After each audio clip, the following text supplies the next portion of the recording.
On September 23rd of this year, President Donald Trump addressed the General Assembly at the United Nations. Today on my show, my guests will be Paul Micucci and Donald Trump. I ended 7 wars, and in all cases, they were raging with countless thousands of people being killed. No president or prime minister, and for that matter, no other country has ever done anything close to that. And I did it in just 7 months. It's never happened before. It's too bad that I had to do these things instead of the United Nations doing them. And sadly, in all cases, the United Nations did not even try to help in any of them. All I got from the United Nations was an escalator that on the way up stopped right in the middle, and then a teleprompter that didn't work. Well, there you go. Yeah, a teleprompter that didn't work. The hand gestures are always on the way. It didn't work. It stopped dead. Well, there you go. Paul Micucci, thank you for joining Donald J. Trump and myself on today's show. Thanks for having me. You know, I wish he was here, but unfortunately, I'm sure he's busy trying to recap the speech. But I'm sure he would tell you it was one of the best speeches in the history of the UN, which seems to be. It was the greatest. One of the greatest. We're making the UN great again. I promise. No, I don't think so. I don't think that was on his mind. Well, what did you think overall? I mean, the truth is, it was a filibustering like no other. Yeah, it was. You know, approach versus content. So I guess that's where my mind went right away. I said, okay, I get his approach. It's harsh and it comes off arrogant. I get that. But I said, let's take a look at it and look at really the words that he's saying. So then, and that's what I wanted to kind of go through. Oh, well, let's go through them, shall we? Yes, let's go through today and really see what the content is, because I think sometimes people get annoyed. It's the whole thing about, the personality annoys you so much you don't even look at the content because your back gets up, right? You're right. Like, it's insulting. It's kind of like memey. But no, let's go, because there are, unfortunately, some of the thoughts are not bad to look into and try to develop. There's threads in there that I think you can pull out. So you want to take some time and go through. But, let me draw a comparison. It's like he reads picture of Dorian Gray, and what he takes away from it is, you can look great. You can look great. You don't even have to think about it. You know what I mean? Like he misses, he misses the depth often, I think, that people expect a world leader to have. Well, he gets right to the end, right? He cuts to the chase. He tells you exactly what his opinion is, where he's going, and then that's it. It's over. Right. And it's done in a, not a very nice manner. So, and that's, the art of the deal, or that's his approach. And so, yeah. Okay. So he says he used his speech to attack what he calls globalist ideologies. And he said the country should reject globalist demands, especially in energy, trade, and migration. And he urged leaders to defend free speech, religion, liberty, and national self-determination. Well, did we determine what self-determination was? Yeah. Well, self-determination is really, your own. I think from what I took away from it is he was trying to say it's your own agenda of your own country and not follow kind of the globalist ideals that are projected, i.e. through the UN, right? Okay. So, I don't think there's some bad ideas. So basically he's saying, all right, now listen to me. I got you all in one room. Yeah. We can't listen to these guys anymore. We can't listen to you anymore. So the concepts you're trying to project on the world aren't working. Right. So that's really where he's going. He's just saying he's calling BS right now and saying we can't do this anymore. It doesn't work. Yeah. You haven't been helpful.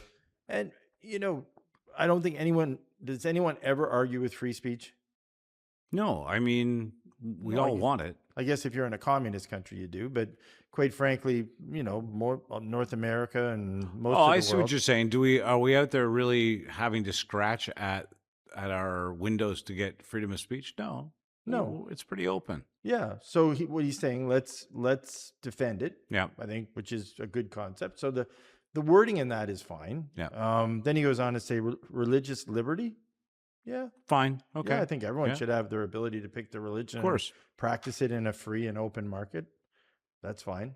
And quite frankly, follow your own national, agendas. So in other words, create a plan, follow a plan, not be influenced by globalist ideals. Yeah, I think that the ideology is of the UN is really what when he says globalist, that I think is who he's talking about. You're right. Yeah. Okay. The other thing that he really riled everybody up talking about immigration. And Nick, by the way, anytime I'm talking or we're mentioning something that you got a clip, throw your hand in the air. I won't say no. Okay. Gotcha, buddy. The other thing, so immigration, he talked about how European countries are being destroyed by illegal immigration, and your countries are going to hell, he said. Okay, so I guess I took away from that. Now, when he said it, does it kind of make the hair on your back of your neck stand up? Sure, the way he's going at. But then when you look at it, he's saying illegal immigration. Yeah. Again, a concept not many people argue with. Any country that's seeing a lot of illegal immigration, not a good thing. He's like usually. one of these guys in the room who's got a lot of money and maybe came into it somewhat easy, and he's got advice for everybody else in business around him. Yes. You know what I mean? And he is admonishing these guys, basically saying, you guys are idiots. You've let your countries go to hell with this immigration policy that the globalists are pushing on you. Right. Yeah. Well, and illegal immigration, which he was, remember, kind of back up a little. He was going through an onslaught, or the U.S. was going through an onslaught of illegal immigration during the Biden administration. I don't think we can argue with that. Nope, that's true. Yeah. Even tons of people I know in Canada right now illegally came, or legally even, came into the U.S. illegally and then up and over and into Canada. Yeah. So it is, it's quite a story. We've heard it all before. And quite frankly, no one was stopping it. So they had caravans of people, coming over, crossing the Mexican border into the U.S. But he doesn't say, you're letting your countries go to hell like we did, or like I did, or like I was unable to maintain in my last presidency and let it go again. He doesn't ever kind of self-reflect, does he? No. Well, he tried, and I guess that's the part that he misses. That's a chip that he's not very good at. His storytelling capabilities aren't terrific, right? So if it was me, I would have backed up and I'd said, listen, let me tell you a story about a wall I tried to build. Yeah. And the wall was to stop a bunch of people coming into the country. And here's why I tried to build it. And it didn't work. And quite frankly, by the time I actually got it 3/4 up or 2/3 up, I was voted out of office. They took it down, sold it off, whatever. And, it wasn't a great story. And now I'm having to kind of patch that issue up because it went on another 4 years after I left. Like telling the story and being humble with the story. Yeah, there's no humility about this. There's no humility. It would have helped the conversation. But, I'm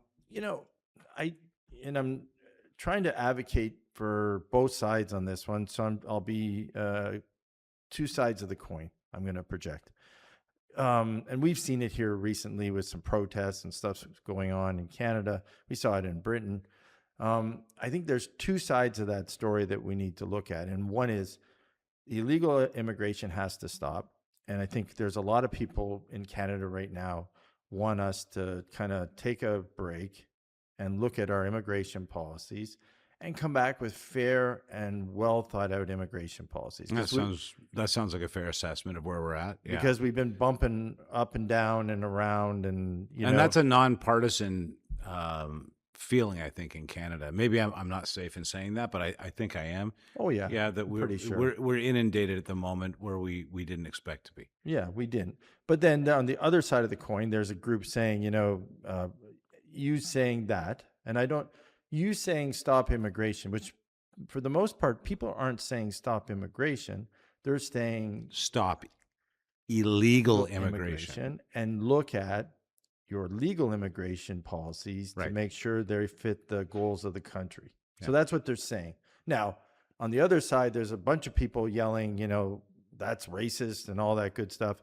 It's not, right? We all kind of know that, but they're concerned that this is going to it's going to take a life of its own and basically affect the people that are currently here trying to immigrate. So And I understand that. So I think you have to. There has to be a happy medium in there.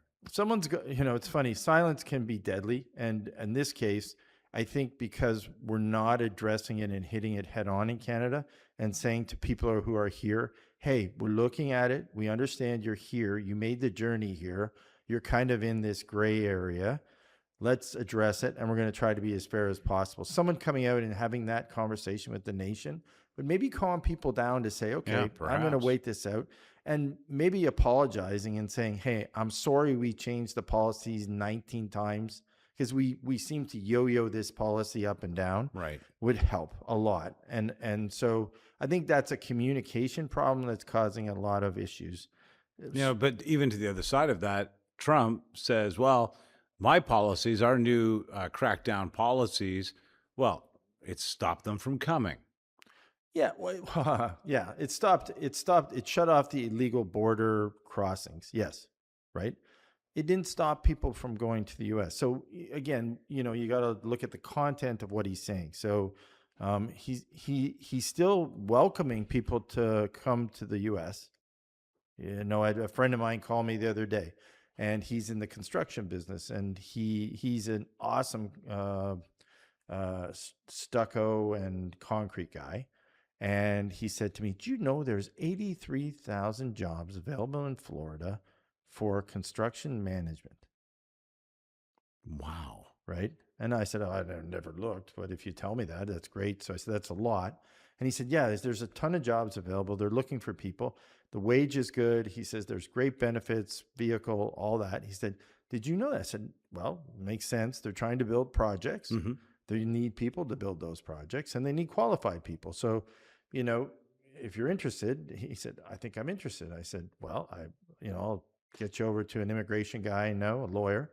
He can probably help you take a look at it. And if that works for you, I'll come visit you in Florida with my Perfect. family." But and good on him, right? Because he now, given the state of Canada, low housing starts, low development, if you're in the construction business and you want to support your family, you have to migrate, and you have to the eye on the horizon doesn't have any light. No, in Canada. No, right, it doesn't. It's a dreary development outlook in that industry for sure right now. Yeah, and I think for quite a long term. So, which we've dealt with on the other shows, but what Trump's saying right now is he's saying legal immigration, have at it. Come on in. I'd love to have you. Put your papers in. Let's see what you're qualified to do. Let's see if you have any money. Oh, there's a concept, right? Holy. You might actually have money to invest in the country. You might actually bring money to the country and create development and jobs and do cool things when you're here. Yeah. Well, that's a great concept. I don't know why we don't think that is in Canada right now, but it is. So he's encouraging that. Now, the way he's saying it, again, not the nicest way to tell the UN, but then again, okay, so he says things like a grumpy bingo player. He does. But look at I think he profiled Germany. Yeah, probably. You know what? Given that he's his ancestors, his grandparents were from Germany. He probably pays more attention to it. Did they have great immigration policies? No. Is the country in kind of good stead right now? No. They've had their challenges just like every other country. So, he's highlighting it because he probably has people talking to him that he's related to. And he's actually citing a problem in Europe that many countries are having. And they're up against economic times that could quickly reflect what happened in Greece. Yes. And I think that his warning, is duly applied. However, like you said, it was a little heavy-handed. The other thing that he got everybody freaked out about was saying that climate change is the greatest con job ever perpetrated on the world. Nick, do we have that one? No, we don't. Okay, well, you know what? I'm not going to impersonate it, but that was one that as soon as I heard that, I went, oh boy, and here we go. Yeah. Oh, yeah. And, he's been very vocal about the fact that he doesn't think, the carbon footprint and climate change is happening, and calls it self-punishing when these carbon taxes and restrictions are in place. Yeah, he does. So how about this, right? So you're at the UN, just some advice maybe for the UN. You're there, right? You have dissenting opinions on the issue of climate change, right? Why not put together 6 of the greatest anti and 6 of the greatest pro contributors to this, Right. and have them debate it, come to some conclusions, figure out what you don't know, study it, and then come back. Like, this one's kind of a weird one to me because it's been bantered around in so many different forums, and there's so much kind of now against and for. Mm-hmm. Yeah, am I? I lean certain ways at certain times. For the most part, I haven't seen a lot of hard evidence other than people, point at the fact that it was warmer and colder, and and I get that, and it seems to be true when they say that. So yeah, I guess it was a warmer summer. I guess Yeah, and I think hurricanes that are worse. they've even stopped with saying, the phrase climate change says it, that there's, a climate crisis means, okay, more hurricanes, change of seasons, all of these things. And I think, yeah, to some degree, I think we're witnessing those. And I think the science is saying, okay, I think a lot of the debate is how much is human interaction with the climate affecting it. Yeah. And in fact, it seems to be that, yeah, we do have some effect on it. So Like you say, let's get to work on it Okay. together under one decided global operation. right. So then if China and India, right? So that's great. So then I guess we got to figure out at that point, are some of the bigger populations in the world going to adhere to it? And that's kind of where I've been kind of. Well, what about this? What if NATO, Yeah. some of the money spent by NATO, instead of like passing around money on wars and peacekeeping and nonsense in other areas, why not say, okay, everybody has to contribute to creating technology, updating India and China and other countries that have this huge carbon footprint, if it's making a difference, instead of doing other things with that money, let's upgrade those countries. Oh yeah, or We're all together, right? We're united, right? yeah, or agree we're not, and Right. therefore we're not going to do it. Like, and so those are, I think, where you're losing the narrative. I think in this case, and I think where he is kind of going in this, and I won't speak, I won't try to put words in his mouth, but I think where Trump is going, he's just saying we're not going to be able to do anything about it, quite frankly, because a big part of the world isn't going to adhere to any of it. Right. So you're kind of wasting your time, which is the Elon Musk, a little bit of the Elon Musk, podcasting interviews where he comes out and says it's not urgent, quite frankly. We do need to address it. But you know what? If the larger nations aren't going to, What can anybody what do? can we do? So Right. it's kind of that thinking. And, it's a couple days before or a day before, he came out on Tylenol. A very interesting idea, but, not well presented. Right. Yeah, again. So, in a lot of studies, it's kind of the same issue. Like, okay, there's 2 different views here. It's time to kind of put a think tank together, have a bunch of nations participate in it, and come Totally. with some conclusions. Yeah. Then we can kind of put this one to rest, because by not doing it, I think what they've done to the climate activists, they've kind of shut them down a little. I think they've neutralized it. It's like, okay, now there's two opinions. You've kind of neutralized it. The world's too busy, really. So they're just, let's deal with that, Meanwhile- next generation. Meanwhile, the European nations are taxing the hell out of themselves. We're doing the same thing here in Canada. Yeah. And what he's saying, don't self-flagellate over this. But I do think you're right. Let's decide. Are we doing something about it together? Or is there any point doing anything at all? I Right. think it's an interesting position for sure. He also went at all the nations using Russian oil and Russian energy. Good point. I guess if you were going to say something and you wanted to, here's the thing though. By this point in the speech, we've Yeah. complained about 5 items I've heard so far, and we've already heard from him how he has stopped wars in a bunch of nations that the United Nations should have done. So he basically, by this point, we're all of us are like, wow, he's going for it.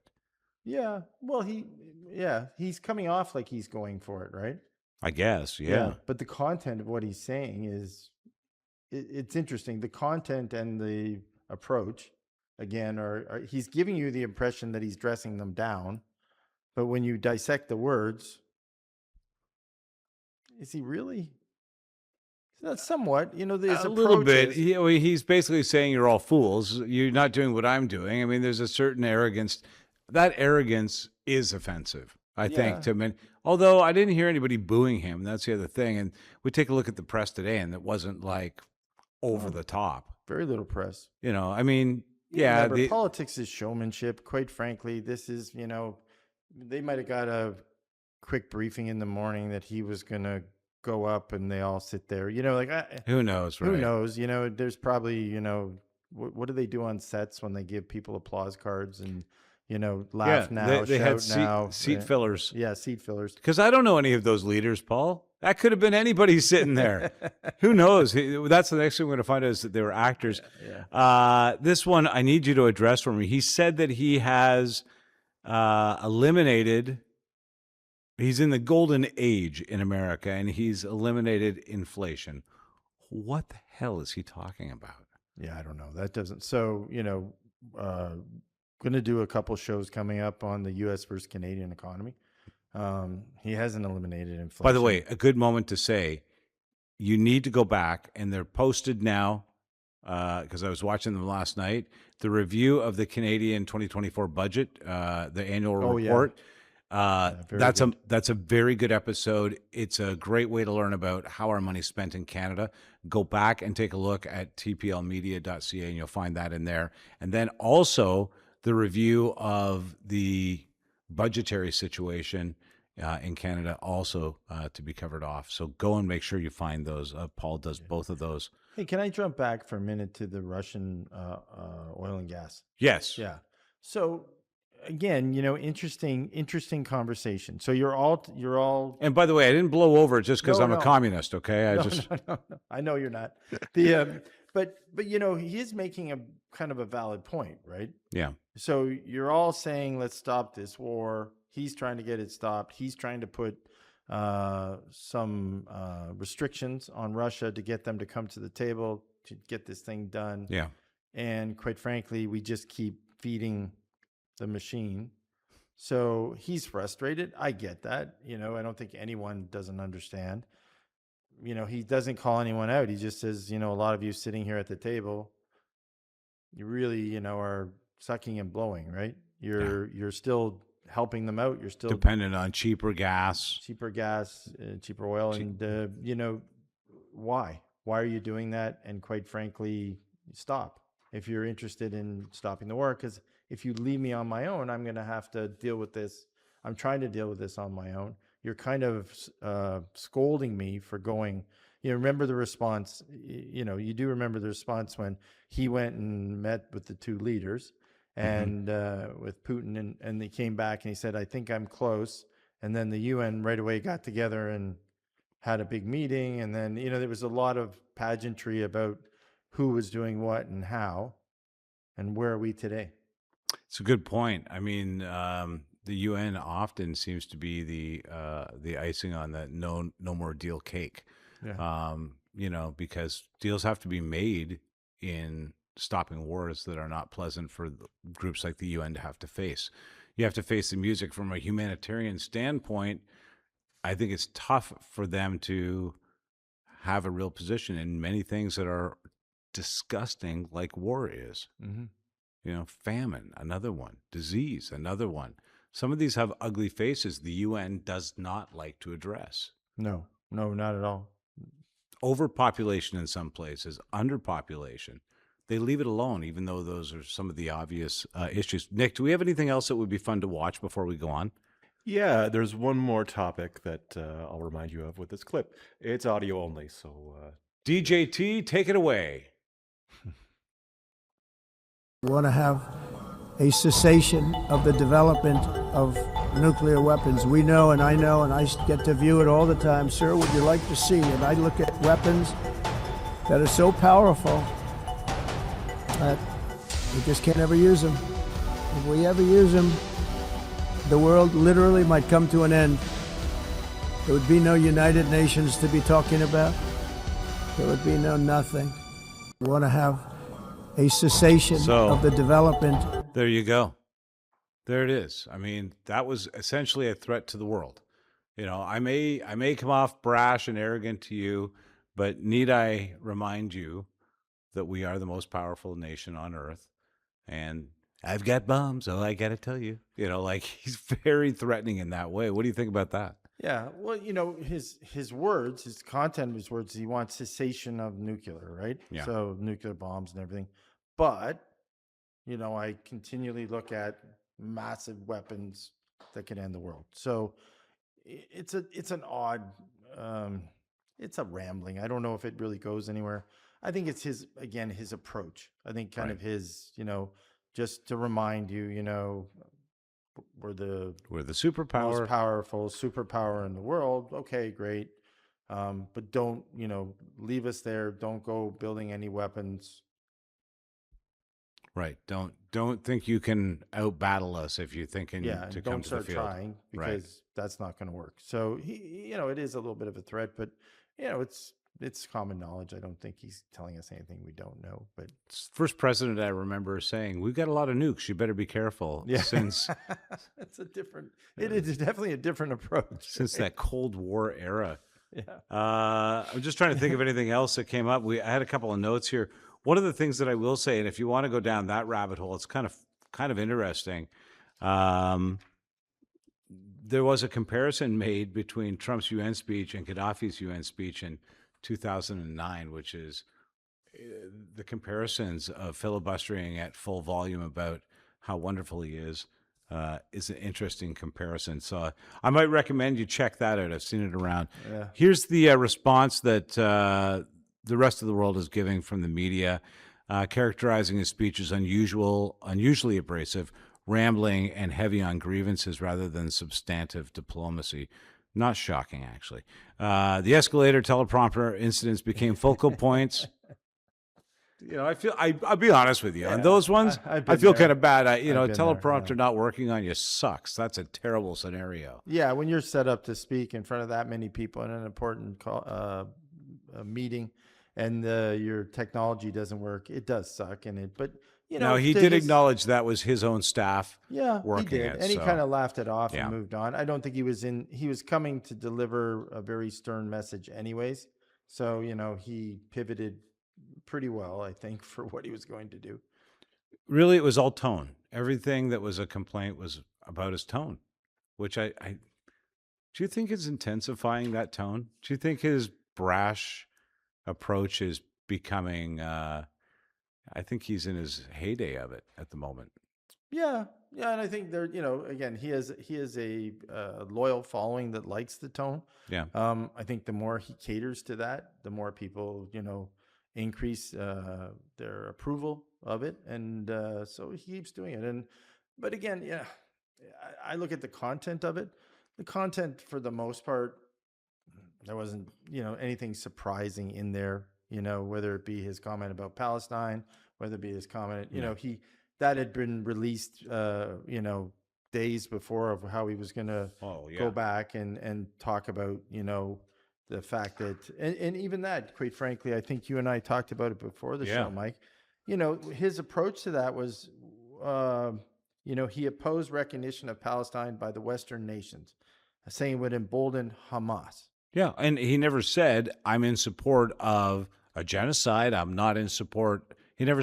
So that I will grant him. And so I think also he didn't say that by accident or miss it by accident. I really think that genocide and war sickens Donald Trump. I think that people taking human life for the purpose of political power, greed, or whatever the reason is, he doesn't like it. I mean, that's a repeating theme that it's tough for him to cover. Yeah, well, in this case, quite frankly, he's moved on, and he wants to build a resort, hotels. You know, he wants. Okay, you might be right. He wants to move the people out. He's trying to subdivide. He's past it now, right? Like, he's, you know, in his mind, and this is I watching him and the way he presents himself. You know, he's already down the road of, you know, all these people are relocated. Yeah. This is actually being redeveloped into a resort, spa, you know, community. It's pretty wild, but I do Yeah. believe you're right. He Oh is. no, He's like, definitely. because he's always talked about this is great real estate property. Once again, it'll be the holiday capital of the world. He's even branded it. Yeah, this is a developer mindset, right? You know, the developer has to always have a silver lining. Think about it for a minute. You know, and I when people, you know, I'm over dinner, I always remind people, and you know, put themselves in the shoes of a large building, you know, and I'm talking whether it be a condo, an office building, or something. You have to be a little off center to be the developer of a large, like 30, 40, 50 story building. Yeah. Because you think of all the risks. So, you know, calculate all those risks. You have construction risk, financing risk, insurance risk. You have accident risk. You